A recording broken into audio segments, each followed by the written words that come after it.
It sounds to me like, bro, the table is set for Reigns to come back, Reigns to be outnumbered, and who does Reigns bring in against the Bloodline?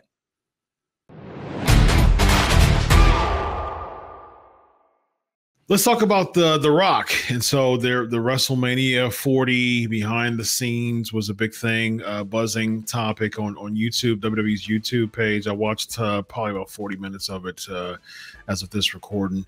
Very interesting, pretty cool. I like breaking the fourth wall type of videos and things like that. It was pretty cool from what I saw already. Rock talking about how he made the decision with Ari and, basically said, okay, I see where the pulse is going. I want to entertain the people. They won Cody, and then that's where the final boss came in. And so the final boss, it seems like it was really what it took from that January to April. You and I, we talk about it a lot, man. We put that quarter year over so much, man, because it was something different, man. The energy was different, the feel was different. Chris, I want to just add this. I don't want to interrupt you, but I want to add this, bro. Our sales were booming. Right. Our sales were booming during that time, without a shadow of a doubt, bro. So go ahead. Yeah, it was just a boom period of all of wrestling. We haven't seen that type of boom. No. And intrigue and energy just in the WWE as a whole in a long time. And then you and I, we've said that plenty of times, even on the socials, we put WrestleMania over very well. And so with The Rock, the final boss thing seemed like it was definitely intentional to boost up Cody. And that was really what we got from that. It did, with all the organic people wanting Cody and things like that. That's cooled off tremendously. Two questions, Vince. One, how should Cody be more vocal to Triple H to, really go to bat for himself and say, look, I've cooled off. Like, we need to do something here. And then two, does Rock return as the final boss?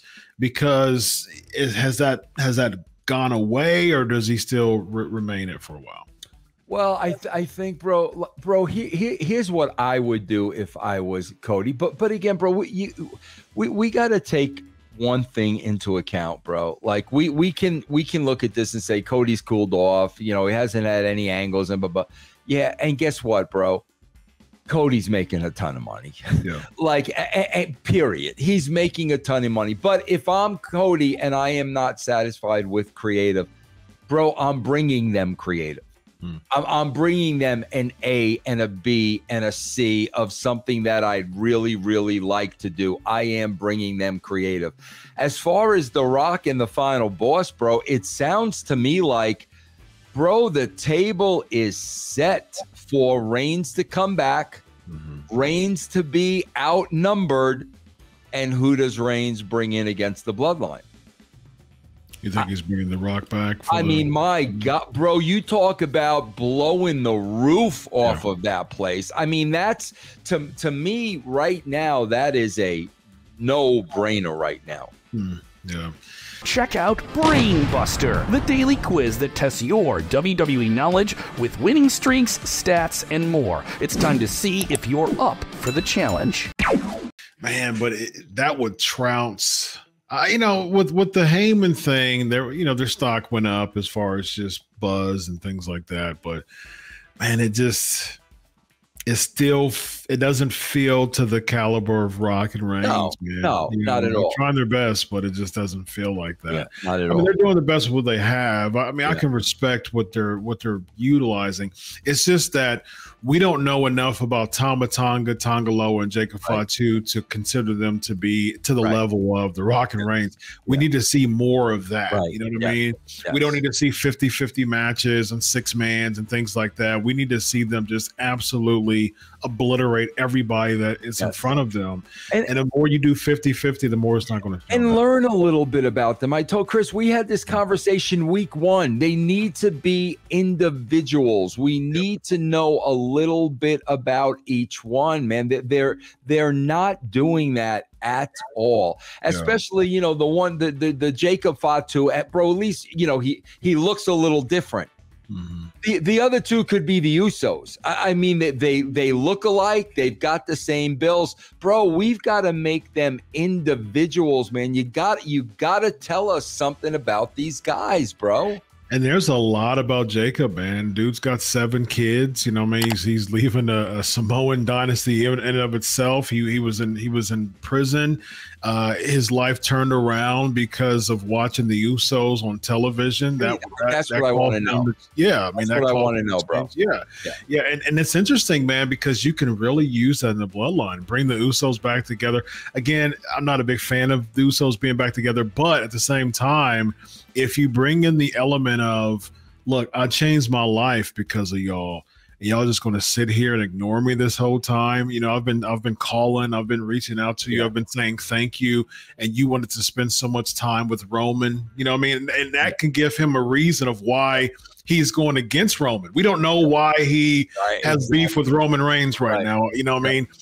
He can say, I'm here with Solo because y'all decided to spend y'all's time with Roman, because and I spent so much time reaching out to y'all saying thank you, and I never got a call back. I never got any return back. Y'all changed my life. I was in prison and watched y'all, and y'all changed my life, and y'all couldn't pay me back by saying you're welcome. You know what I mean? Like stuff like that can really get into it, man. And bro, it's like, don't tell me they're gonna do that, because I'm gonna say, what are you waiting for, bro? Bro, if you go back, I dare anybody to do this, bro. You go back and watch the first episode of Friends. The first step, you know, by the time that 30 minutes ends, you know who those 6 friends are. You know something about every single one of those individuals in the first 30 minutes of the show. This is a television show, bro, and characters have to be treated. Bro, South Park. The first time you saw South Park, you knew episode 1 who Cartman was. Here we are. How many months into this? We know nothing about these guys, bro. Nothing, man. They're just henchmen for Solo Sikoa. And it's just like, man, especially Jacob Fatu with the impact that he made on his debut, and then he splashes, you know, Heyman and things like that. There needs to be more spotlight on who he is, man. Because he has a presence about him that makes it easy to create a really nice package about him for us to know him more. So you know, he can branch off, but when, you know, if he branches off, or when he branches off, is his stock going to be cooled off so much from 50-50s and losses against Roman or The Rock or just or Cody or Sami Zayn or some random person? Is he going to be cooled off too much for us to really to have that presence about him? You know what I mean? So yeah, I mean, I agree with you, man. The more we know about him, the more he can still have that kind of larger than life feel to him. And, you know, before we go, I think that's a good segue real quick. Do you think the WWE is intentional about not making someone larger than life I know we talked about the Ryback effect. I don't think so, bro, because I don't, Chris, I don't think they know how to. I'm just telling you, bro, that takes writing, not booking. That takes writing. And if you don't know how to write that, bro, because all you know is wrestling, you're gonna get wrestling. And that's what we're getting, bro. That's exactly what you talk about, the 50-50 booking, the 6-mans, blah, blah, blah. That's exactly what we're getting. Indeed.